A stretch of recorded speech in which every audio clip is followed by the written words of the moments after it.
নমস্কার।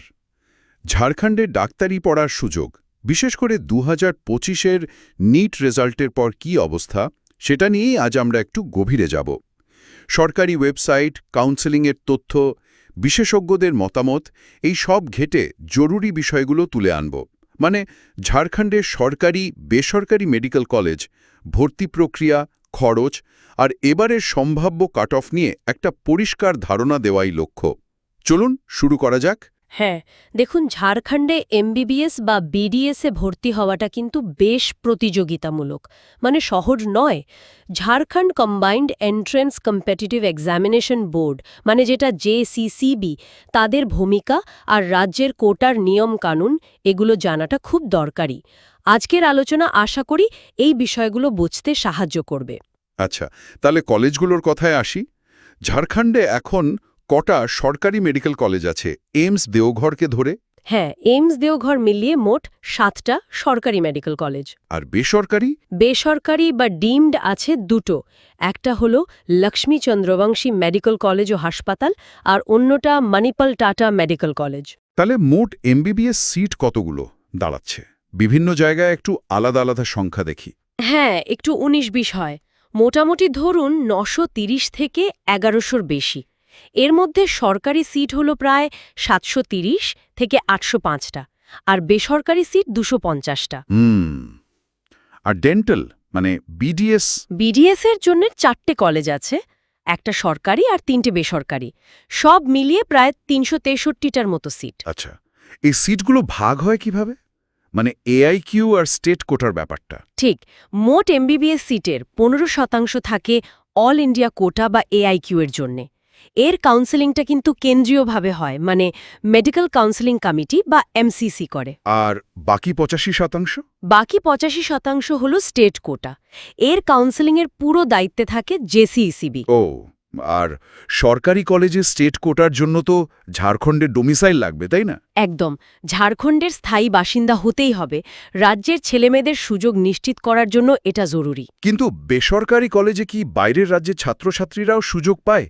যেমন ধরুন লক্ষ্মীচন্দ্র বংশী। হ্যাঁ, লক্ষ্মী চন্দ্রবংশীতে ম্যানেজমেন্ট কোটার কিছু সিট থাকে, যেখানে অন্য রাজ্যের পড়ুয়ারা আবেদন করতে পারে। তার জন্য আলাদা নিয়মকানুন বা আবেদন প্রক্রিয়া থাকতে পারে। আর মণিপাল টাটা? মণিপাল টাটাতে রাজ্যের ছেলেমেয়েদের জন্য 25টা ভর্তুকি দেওয়া সিট আছে। বেশ কম খরচে পড়ার সুযোগ। ওটা স্টেট কাউন্সিলিংয়ের মাধ্যমেই ভর্তি হয়। আচ্ছা।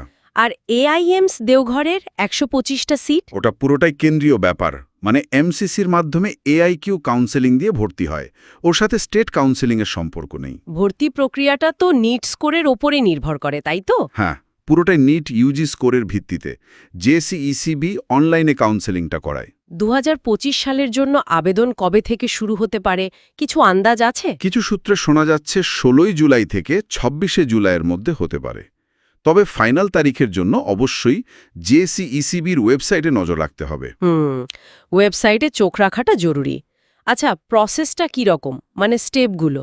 প্রথমে অনলাইন আবেদন, তারপর মার্কস আর র্যাঙ্ক অনুযায়ী মেধা তালিকা বা মেরিট লিস্ট বেরোবে। এরপর সবচেয়ে গুরুত্বপূর্ণ ধাপ, কলেজ আর কোর্স পছন্দ করা, যেটাকে বলে চয়েস ফিলিং। মানে পছন্দের লিস্ট দেওয়া? হ্যাঁ, নিজের পছন্দ অনুযায়ী কলেজের নাম পরপর সাজিয়ে দিতে হবে। এটা খুব ভেবেচিন্তে করা উচিত। এই চয়েস ফিলিং তো মনে হয় কয়েকটা রাউন্ডে হয়। ঠিক, প্রথম রাউন্ড, দ্বিতীয় রাউন্ড, তৃতীয় রাউন্ড, এমনকি শেষে যদি সিট খালি থাকে তাহলে স্ট্রে ভ্যাকেন্সি রাউন্ডও হয়। চয়েস ফিলিংয়ের পর সিট অ্যালটমেন্ট হলে ডকুমেন্ট ভেরিফিকেশন করাতে হয়। আর তারপর ফাইনালি কলেজে গিয়ে ভর্তি। আচ্ছা, আবেদনের ফি কত? জেনারেল, ইডব্লিউএস বা বিসি প্রার্থীদের জন্য 500 টাকা, আর এসসি এসটি বা মহিলা প্রার্থীদের জন্য 250 টাকা। আর কাউন্সেলিং ফি? কাউন্সেলিং ফিটা একটু বেশি। জেনারেলদের জন্য 1000 টাকা আর সংরক্ষিতদের জন্য 500 টাকা। এখানে আরেকটা জরুরি বিষয় আছে, সেটা হলো সিকিউরিটি ডিপোজিট। ও হ্যাঁ, জামানতের ব্যাপারটা, ওটা কত করে? সরকারি এমবিবিএস বা বিডিএস সিটের জন্য জেনারেল বা ইডব্লিউএস হলে 20,000 টাকা, আর এসসি এসটি ওবিসি হলে 10,000 টাকা। আর বেসরকারি কলেজের জন্য? বেসরকারি এমবিবিএস কলেজের জন্য অঙ্কটা বেশ বড়, 2 লাখ টাকা। 2 লাখ? আচ্ছা, এই টাকাটা কি ফেরত পাওয়া যায়? সাধারণত প্রথম রাউন্ডে একটা ফ্রি এক্সিটের অপশন থাকে, মানে যদি কেউ প্রথম রাউন্ডে পাওয়া সিটটা না নেয় বা ছেড়ে দেয় তাহলে টাকাটা ফেরত পেয়ে যাওয়ার কথা। কিন্তু দ্বিতীয় রাউন্ড বা তার পরে পাওয়া সিট ছেড়ে দিলে এই ডিপোজিটটা কিন্তু বাজেয়াপ্ত হয়ে যেতে পারে, মানে ফেরত নাও পেতে পারেন। তার মানে চয়েস ফিলিংয়ের সময় খুব সতর্ক থাকতে হবে, ভুলভাল কলেজ দিয়ে ফেললে মুশকিল।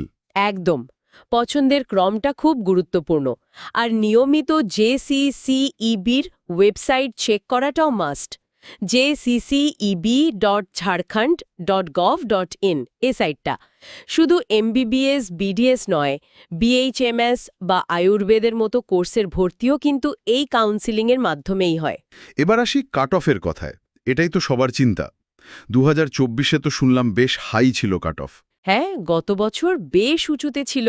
জেনারেল ক্যাটেগরিতে প্রায় 646 স্কোর লেগেছিল সরকারি কলেজের জন্য। কিন্তু এবার নাকি নিট পরীক্ষা কঠিন হয়েছে, তাই কাট অফ কমার একটা সম্ভাবনা আছে। হ্যাঁ, বিশেষজ্ঞরা সেটাই মনে করছেন। প্রশ্নপত্র কঠিন হলে স্বাভাবিকভাবেই গড় নম্বর কমে আসে, তাই কাটাফোর নামার সম্ভাবনা থাকে। আনুমানিক কত স্কোর লাগতে পারে এবার, একটা আন্দাজ যদি দেন। দেখুন, এগুলো তো সবই পূর্বাভাস, ফাইনাল লিস্ট না বেরোলে বলা মুশকিল। তবে বিভিন্ন সূত্র যা বলছে তাতে জেনারেল ক্যাটেগরির জন্য 500 থেকে 520 প্লাস, BCI বা BC2 হলে 490 প্লাস, EWS হলে 450 থেকে 470 প্লাস, আর এসসি এসটি? এসসিদের জন্য 440 প্লাস, আর এসটিদের জন্য হয়তো 230 থেকে 325 প্লাস স্কোর লাগতে পারে। এগুলো সরকারি কলেজের জন্য তো? হ্যাঁ, মূলত সরকারি কলেজের স্টেট কোটার জন্য। তবে মনে রাখতে হবে স্কোরের চেয়ে র্যাঙ্কটা বেশি গুরুত্বপূর্ণ। আর ফাইনাল কাট অফ নির্ভর করবে আসল মেরিট লিস্ট, সিট সংখ্যা আর ছাত্রছাত্রীদের পছন্দের ওপর। বেসরকারি কলেজে তো নিশ্চয়ই আরও কম স্কোরে হয়, যেমন লক্ষ্মী চন্দ্রবংশী। হ্যাঁ, বেসরকারি কলেজে বিশেষ করে ম্যানেজমেন্ট কোটায় অনেক কম স্কোরেও সুযোগ থাকে। হয়তো 180 থেকে 250 প্লাস স্কোরেও পাওয়া যেতে পারে, তবে সেখানে খরচ অনেক বেশি। ঠিক। এবার খরচের দিকটা একটু দেখি। সরকারি কলেজে ফি তো খুব কম শুনেছিলাম। হ্যাঁ, সরকারি কলেজে বাৎসরিক টিউশন ফি নামমাত্র। যেমন ধরুন, রিমস রাঁচিতে বছরে প্রায় 10,000 টাকা, MGM জামশেদপুরে 9,000 টাকার মতো, AIMS দেওঘরে আরও কম, প্রায় 6,000 টাকা। বাহ, এটা তো খুবই কম।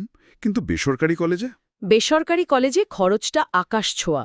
যেমন লক্ষ্মীচন্দ্র বংশীতে বছরে শুধু টিউশন ফি প্রায় 10 লক্ষ টাকা। মানে পুরো MBBS কোর্স করতে প্রায় 60 লক্ষ টাকা শুধু টিউশন ফি?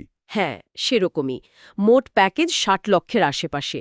মণিপাল টাটাতেও সর্বভারতীয় কোটায় বছরে প্রায় 16 লক্ষ টাকা।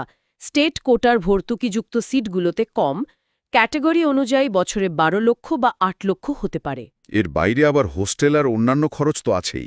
এর খরচের পার্থক্যটা বিশাল। যোগ্যতার ব্যাপারটা আরেকবার একটু মনে করিয়ে দেবেন। নিট পাশ করা ছাড়া আর কি কি লাগে? প্রথমত নিট ইউজি কোয়ালিফাই করতে হবে, বয়স অন্তত 17 বছর হতে হবে বছরের 31শে ডিসেম্বরের মধ্যে। আর 10+2 বা উচ্চ মাধ্যমিকে ফিজিক্স, কেমিস্ট্রি, বায়োলজি বা বায়োটেকনোলজি আর ইংরেজি থাকতে হবে এবং পাশ করতে হবে। আর স্টেট কোটার জন্য ঝাড়খণ্ডের ডোমিসাইল? হ্যাঁ, রাজ্যের স্থায়ী বাসিন্দা হওয়া আবশ্যক। আর রাজ্যে সংরক্ষণ নীতিও চালু আছে। SC 16%, ST 26%, OBC 14% আর EWS 10%। এই অনুযায়ী সিট ভাগ হয়।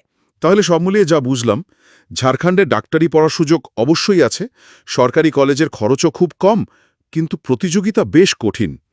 JCECEBর কাউন্সেলিং প্রক্রিয়াটা ভালো করে বুঝতে হবে, সরকারি বেসরকারি কলেজের খরচের অমচম ফারাকটা মাথায় রাখতে হবে, আর এবারের সম্ভাব্য কম কাট অফের একটা আশার আলো দেখাচ্ছে।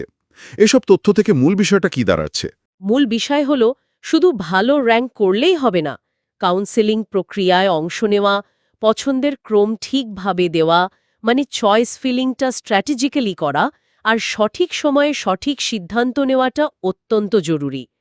যে কোনো তথ্যের ফাইনাল আপডেটের জন্য বা নিশ্চিত হওয়ার জন্য কিন্তু সরকারি ওয়েবসাইট মানে JCECBর ওয়েবসাইটটাই ফলো করতে হবে। অন্য কোনো সূত্রের ওপর পুরোপুরি নির্ভর করা উচিত নয়। আর সবশেষে একটা কথা ভাবায়, সরকারি আর বেসরকারি কলেজের এই যে বিপুল খরচের পার্থক্য, এটা ঝাড়খণ্ডের সব আর্থসামাজিক স্তরের মেধাবী পড়ুয়াদের জন্য ডাক্তারি পড়ার সমান সুযোগকে কতটা প্রভাবিত করছে এটা সত্যি একটা বড় প্রশ্ন। একদম ঠিক। এটা নিয়ে ভাবার অবকাশ রইল। আজকের মতো এখানেই শেষ করছি। ধন্যবাদ। ধন্যবাদ।